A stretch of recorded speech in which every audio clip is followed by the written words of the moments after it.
talk with you a bit about scatter plots and some special points that we call outliers and some we call influential observations. So hopefully this will help give you some clarity about what these things mean. So let's say we have a scatter plot of data here. I've got 14 data points. And I've graphed them, and the spreadsheet figured out the line of best fit for me, which I've written another version of it right here. You'll see where that comes in a minute. The spreadsheet's also figuring out the correlation for all these values, and right now it's at a negative 913. So right now we have a strong negative association, and it's linear. It looks very linear. But now we're going to introduce what we call outliers. And outliers are basically points that are away from the main body of points. So here's kind of the main body of points. And really anything that's far away, like over here, or maybe here, here, here, down here, perhaps down here, here, or here. So I can kind of visualize, I guess, about 8 different locations where an outlier could exist. And I've written down, I've given you an example of 8 outliers here. So 525, which would be over 5 up 25. This point would be an outlier because it's, again, there's some space between it and the main body of points. 510, which is right about here. Let me change that to a 515 actually. Let's see, 515. Make that a little better. 515 would be right about here, and again, there's a little bit of space between it and the main body of points, and then down here is, of course, 5.5, and it's kind of far away from the point. So anything that has some sort of a vertical gap or a horizontal gap, or maybe both, from the main body is called an outlier.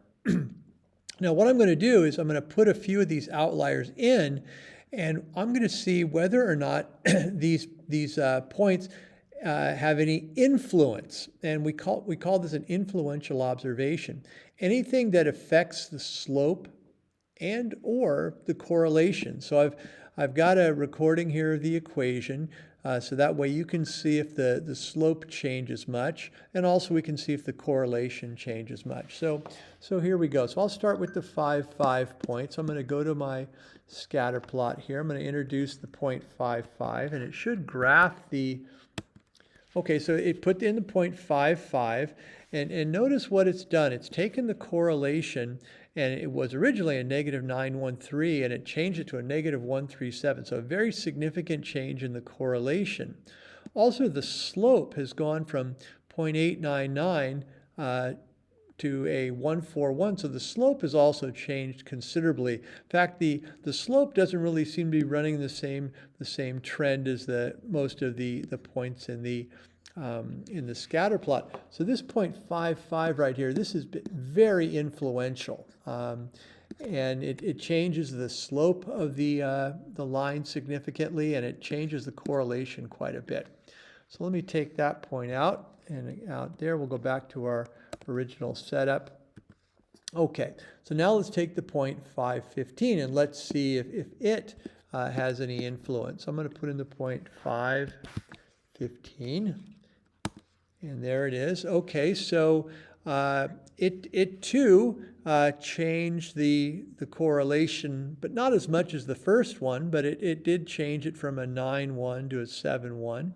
And the slope also changed a bit. So this point right in here also has some influence, although not as much as the point down here, because it changed the slope of the line. Notice that it's really not running in the same direction as the main body of points. And it also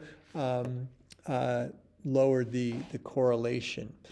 Usually when you start changing things by 2 or 3 tenths, that's a pretty significant change in the correlation. So I'm going to go ahead and bold that point in as well, because that seemed to have some influence. So let's take that point out, and we'll try the next one. So now I'm going to try the 0.525. 5 and 25. Whoops. 5. Not sure why that didn't click over, 25. Okay.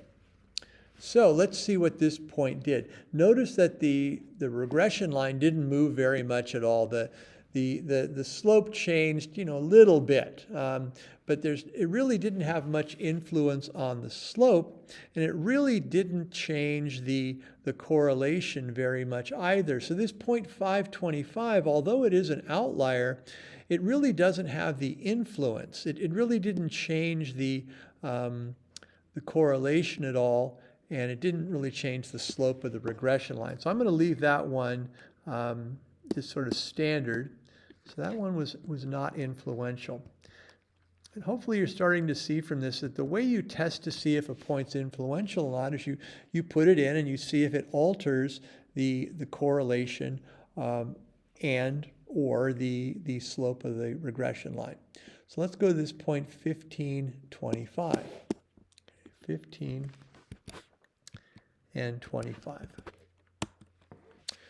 Okay, so in this case, let's see what happened. Well, the slope didn't change very much. So this point right here didn't really affect the slope too much, but it did affect the correlation. It really lowered the correlation pretty significantly. So this point right here definitely had some influence, although it didn't really influence the slope very much at all. It definitely influenced the correlation. Okay, then we'll go down to this 15.5. I'm thinking it's probably going to be a similar kind of effect what we just saw. Let's go with a 15 and a 5. And again, the slope didn't change very much. The correlation went down a bit. So that had some influence right there. So we'll bolden that one in. Okay, and then we'll go through and we'll test the other three, and we'll see how much effect they have on this. So 25, 25, 25. Oh, not changing for me. 25.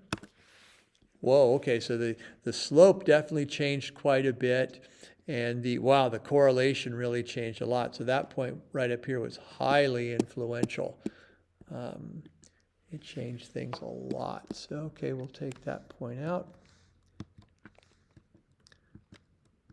Okay, and then we'll try 25, 15, this spot right here. We'll see what kind of influence it has. 25, 15. Okay, so it changed the slope a little bit. And it changed the correlation some. So this also had some influence in here. And then we'll finally check that last point, 25 with 5.